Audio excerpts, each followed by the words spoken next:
சமீப சில மாதங்களுக்கு முன்னாடி ஒரு பேட்டியில சொல்லியிருந்தீங்க, தமிழ்நாட்டில் தலைவர்களுக்கு பாதுகாப்பு இல்லை அப்படின்னு எல்லாம் சொல்லியிருந்தீங்க.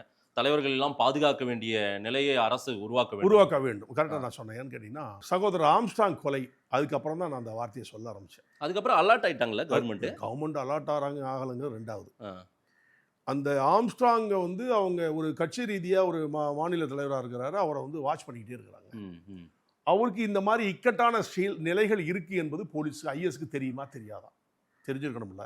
அதில் வந்து தெரிஞ்சிருந்து அவரை ஒன்று எச்சரிச்சிருக்கணும். அவர் எச்சரிக்கலை. அப்போ வாட்ச் பண்ணிட்டு எதுவுமே தகவல் சொல்லாமல் இருக்க போய் தான் ஒரு கொலை நடக்குது.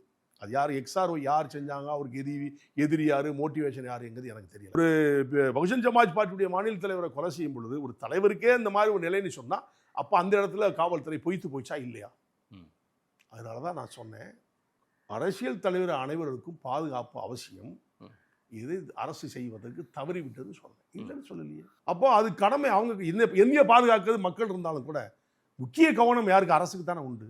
சரி, ஏன் அவங்க தவற விடுறாங்கிறதா என்னுடைய கேள்வி. அந்த அப்படின்னா அவங்க பாதுகாத்திருந்தா அவர் இறந்துறதுக்கு வாய்ப்பே இல்லை. நீங்க ஆம்ஸ்ட்ராங் கொலையை ஒட்டி சொல்றது இது காலம் கடந்து இன்றைக்கு சட்டம் ஒழுங்குன்றது நாங்க சிறப்பாக தான் கொண்டு போயிட்டு இருக்கோம், பாதுகாப்பு கொடுத்து. அது எப்படி எங்க போலீஸை நான் வச்சுக்கிட்டு ஏன் ஒழுங்கு சட்டம் ஒழுங்கு சரியில்லைன்னு நான் எப்படி சொல்ல முடியும்? நாங்கள் தான் சொல்ல முடியும், குற்றம் சொல்ல முடியும். நீங்க எப்படி சொல்ல முடியும்? நான் தான் சொல்ல முடியும். அவர் குற்றம் நான் சொல்றேன். நிறைய போலீஸ் அதிகாரிகள் தவறு பண்றாங்க, நிறைய ஆஃபீஸர்ஸ் கரப்ஷனா இருக்காங்க. நான் கம்ப்ளைண்ட் கொடுக்குற நடவடிக்கை எடுப்பாரா? முதலமைச்சர் எடுப்பாரா? நான் கம்ப்ளைண்ட் நேம் போட்டு கொடுத்தா எடுப்பாரா? காவல்துறை காப்பாற்றுறதுக்கு தான் முதலமைச்சர் பார்ப்பார். ஏன்னா அவருடைய துறை.